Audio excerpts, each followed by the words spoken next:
Hola, ¿qué tal? Mi nombre es Jensen Azera Gómez, soy estudiante de la carrera de Medicina y hoy les voy a explicar un poco sobre insuficiencia cardíaca. El tema es bastante amplio, existe una infinidad de información, por lo cual vamos a tratar de sintetizarlo en este video.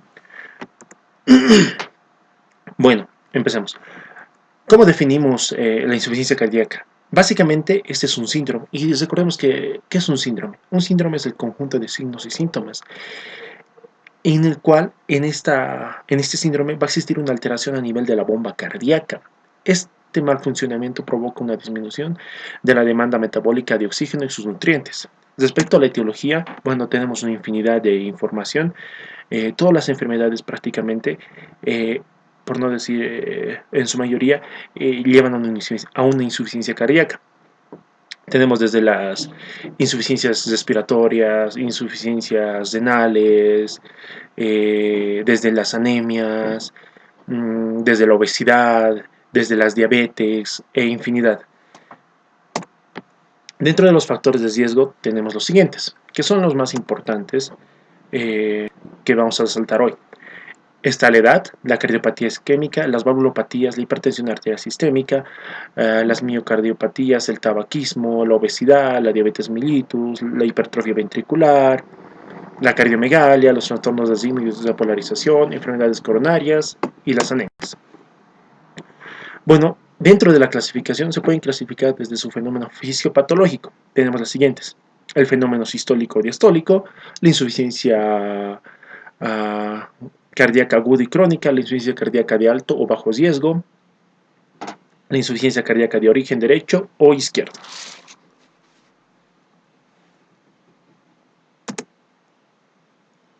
Bueno, dentro de los fenómenos sistólicos y diastólicos podemos definir esta, que es una relación con la función ventricular, la fracción de eyección, que es la cantidad de sangre que el corazón expulsa en un minuto. La fracción de eyección está en control entre un 55 y un 80% para hablar de una buena bomba. Dentro de estas alteraciones sistólicas de eyección y diastólicas de distendibilidad, podemos definir a las diastólicas como que hablan de la distendibilidad del corazón. No se contrae como debe ser. Cuando hablamos de función cardíaca nos concentramos en el ventrículo izquierdo.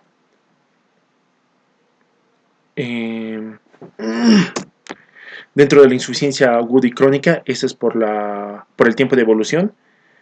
Aguda es de forma casi inmediata, las primeras semanas, y la crónica, pues, años.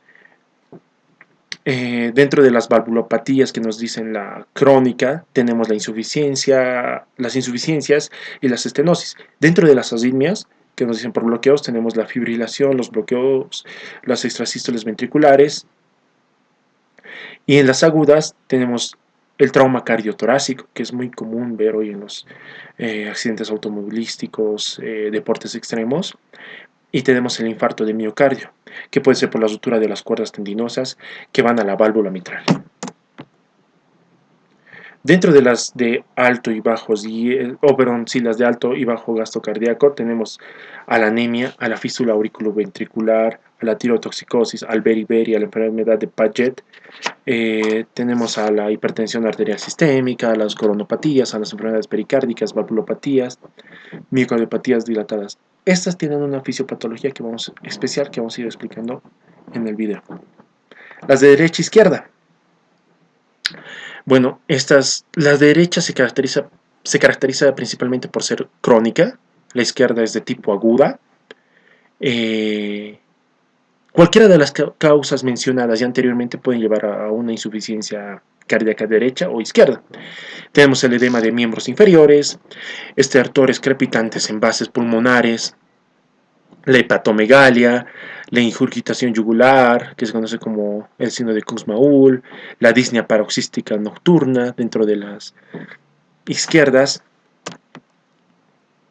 Dentro de la fisiopatología, bueno, Todo se debe a la descompensación que tiene el organismo para tratarlas y regular y controlar la insuficiencia cardíaca. El organismo trata de compensar estos fenómenos para que el corazón pueda de esta manera contraerse y relajarse de la manera correcta al cumplir con las demandas metabólicas. Nos encontramos en fenómenos neurohumoral, fenómeno hormonal, sistemas de nina, angiotensina, aldosterona. Estos son los tres principales mecanismos que debemos entender para comprender la fisiopatología de la insuficiencia cardíaca. Estos son medios protectores que evitan que el corazón entre en una insuficiencia. Esto va a su vez a deteriorar el endotelio de los vasos. El endotelio del corazón, que a largo plazo afectan al nivel renal, hepático, pulmonar y todos los órganos. Acá les tengo un cuadro en el cual vamos a explicar un poco del episodio índice. Eh, Tenemos las lesiones secundarias, las neurohormonas y el endotelio. Dentro de las lesiones secundarias tenemos la remodelación ventricular, que evita la contractibilidad del corazón. Tenemos la hipertrofia, esta por la hipertensión portal. Hay una apoptosis, que es la muerte celular que trata de recuperarse. Hay una fibrosis, como todo tejido se va fibrosando. Dentro de las neurohormonas tenemos el aumento de la actividad del sistema nervioso central, que activa el sistema renina-angiotensina. Tenemos un aumento de las endotelinas, un aumento de las citocinas. Dentro del endotelio tenemos la vasoconstricción. El endotelio produce vasoconstricción, el cambio estructural a nivel de los ventrículos y también se ve la presencia de citocinas. Esto va a llevar a una insuficiencia cardíaca programada.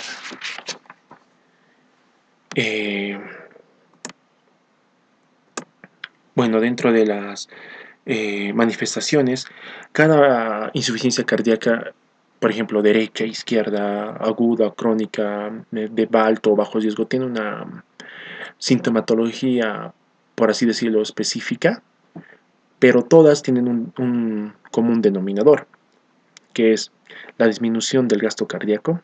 Hay una hipoxia, esto ocasiona un edema intersticial a nivel del pulmón, hay ortopnea, hay cansancio, disnea paroxística.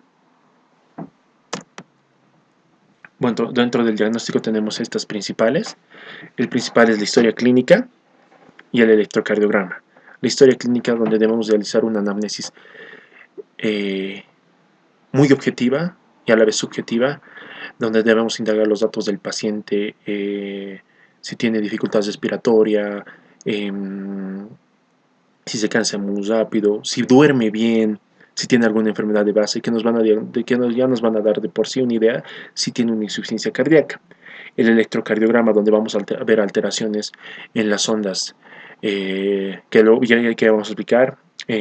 Luego tenemos la determinación de plasma o péptidos natriureicos.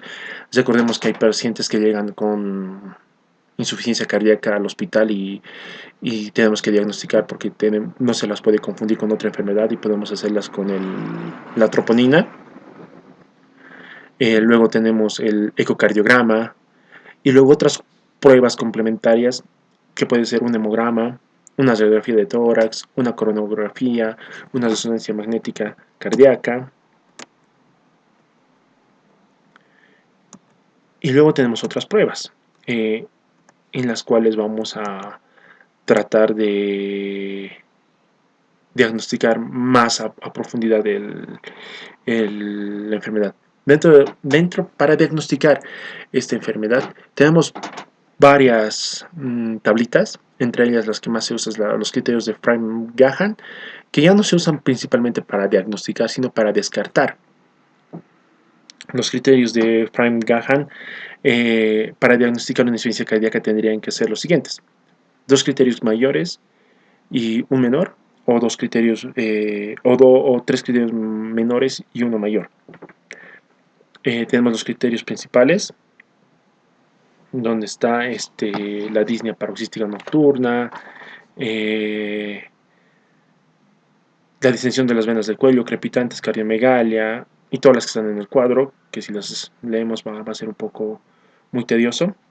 Entonces, para descartar, como dijimos, necesitamos un criterio mayor y dos menores que nos van a dar a una insuficiencia cardíaca.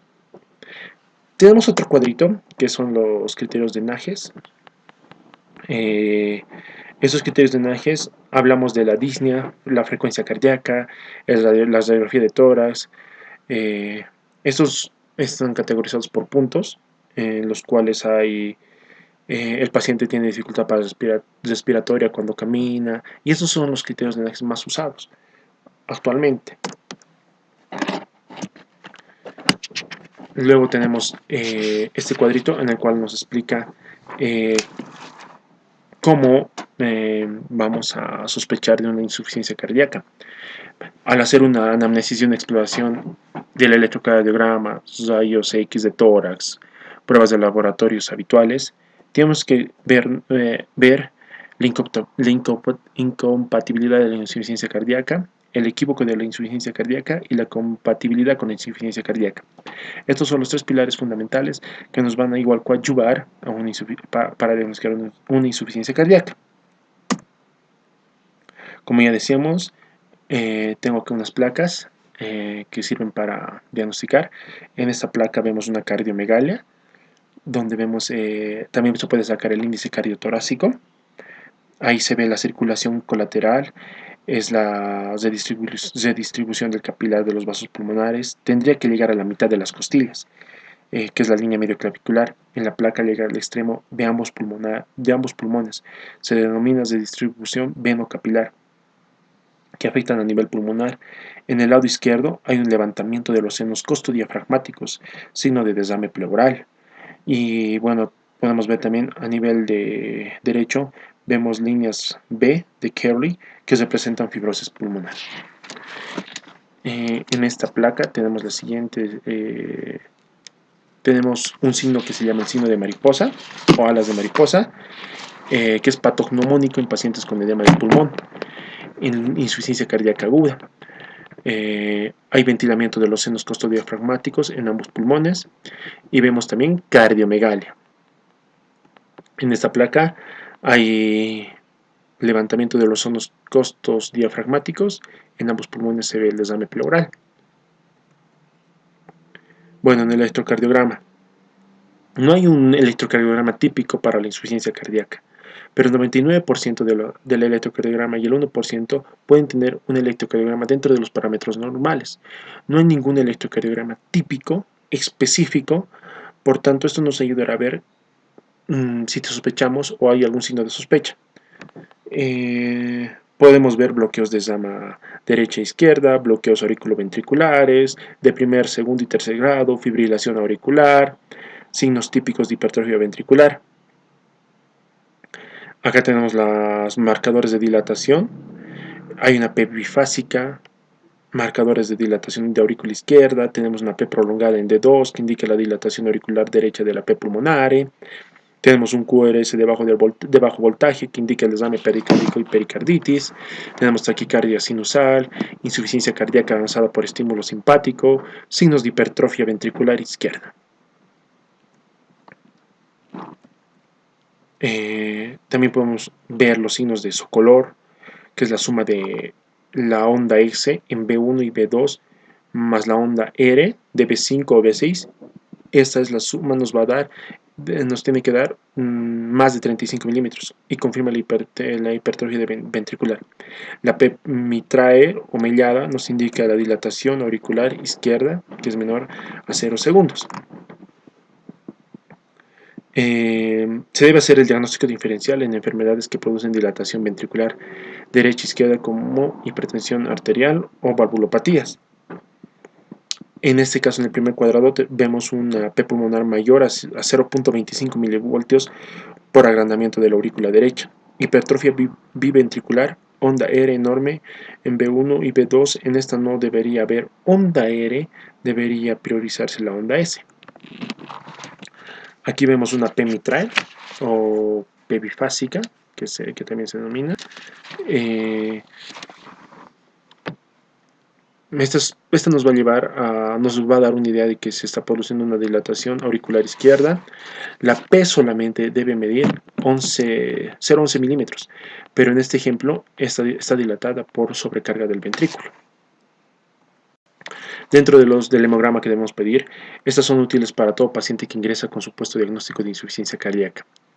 Debemos también ver el hemograma para descartar cualquier otro origen de síntomas que se puedan ver: anemias, leucocitosis, incremento de la hemoglobina, del hematocrito, eritrocitosis, que generalmente en donde yo vivo, que es la ciudad del Alto, hay muchos pacientes con eritrocitosis por la altura a la cual vivimos.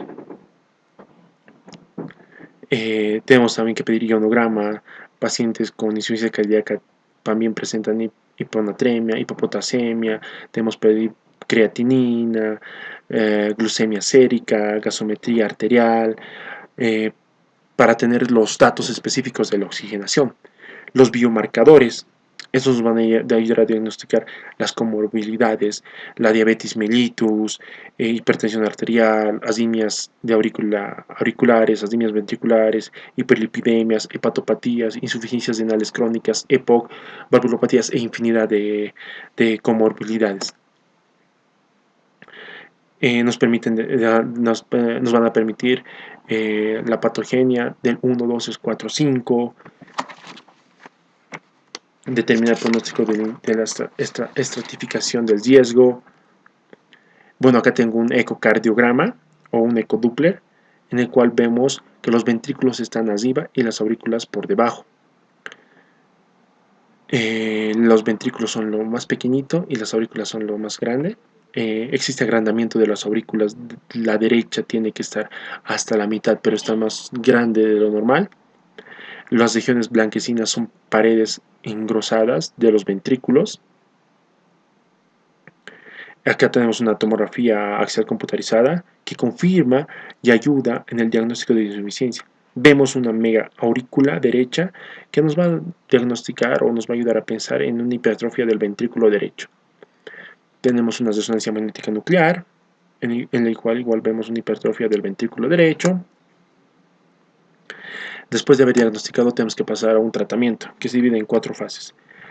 La fase A, que es de alto riesgo o insuficiencia cardíaca aguda o infarto agudo de miocardio, rotura de cuerdas tendinosas. La fase B, que es la cardiopatía estructural de síntomas por hipertensión arterial.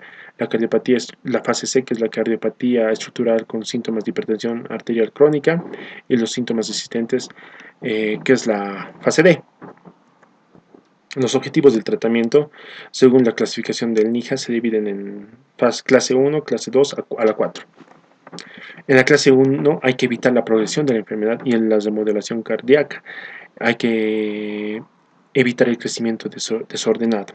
En la clase 2-4, aliviar la congestión, reducir la incapacidad de este paciente y evitar la remodelación cardíaca. Las medidas generales: hay que tratar las comorbilidades, la diabetes, la hipertensión arterial, la hipercolesterolemia, el síndrome metabólico, que es muy común en estos pacientes. Hay que dejar el tabaco, hay que dejar el alcohol, hay que tener una dieta hiposódica, que tiene que ser en disminuir el consumo de sodio diario de 2 a 3 gramos diarios, disminuir la ingesta de líquidos en exceso que puede producir edemas. Tenemos el tratamiento del estado hídrico, que se basa en diuréticos, pero este tratamiento antes debe tener 4 pilares: el tratamiento del estado hídrico, los IECA, como el anapril, captopril, lisinopril, los beta bloqueantes y el paciente que permanezca asintomático. Dentro de los diuréticos tenemos la furosemida, torasemida, bumetanida, ácido estránico. Se puede generar una resistencia, se puede incluir diuréticos tiacídicos, la hidroclorotiacida, metolazona. Los IECA se administran incluso en pacientes con insuficiencia cardíaca que no presentan hipertensión arterial. Evitan el remodelado cardíaco como el anapril. Los efectos adversos más comunes que se pueden ver son la tos, el angioedema, el exantema cutáneo. Los beta bloqueantes. efecto similar a los IECA, tienen un efecto similar también a los ARA, disminuyen la frecuencia cardíaca, mejor llenado del ventrículo izquierdo, antagonistas con los mineralocorticoides y la esperinoloctona. Tenemos al bisoprolol, el succinato de metoprolol.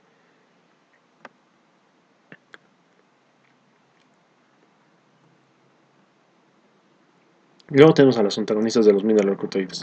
Tenemos a la esperinolactona y espleronona. Ayudan como diuréticos para bajar el volumen. Las contraindicaciones, hay leves contraindicaciones que son la creatinina mayor a 2.5 miligramos por decilitro y los pacientes que permanezcan asintomáticos, que tiene que ser la digoxina, que es un medicamento muy usado. Las dosis son de 0.125 a 0.25 miligramos día. Las indicaciones de insuficiencia cardíaca, complicaciones, asimias, trastornos visuales. Y bueno, el tratamiento con dispositivo. Básicamente es la desincronización cardíaca de la clase 3 o clase 4, como marcapasos que se implementan en pacientes para evitar la remodelación, aritmia y muerte súbita. Se los administra en pacientes con indicaciones concretas. Se debe realizar en pacientes que llevan tratamientos normales durante meses, ya que mejora mucho la calidad de vida. Luego tenemos el desfibrilador automático o implantes. O implantable, clase 2 a clase 3, sobre todo para evitar la remodelación cardíaca. Nos ayuda en pacientes con insuficiencia cardíaca crónica, ya sea mayor o con tiempo de enfermedad. Tenemos este algoritmo del tratamiento, un cuadro que nos puede ayudar mucho, el tratamiento con fármacos, las indicaciones, los mecanismos de acción, diuréticos para el tratamiento de tensión líquida, que es muy común en estos pacientes ya que presentan edema, signos de Godet impresionantes. Y bueno, eso sería todo. Muchas gracias por la atención. Espero les haya sido útil. Sé que he sido muy rápido con la explicación, pero el tema es bastante amplio. Muchas gracias y bueno, eso es todo.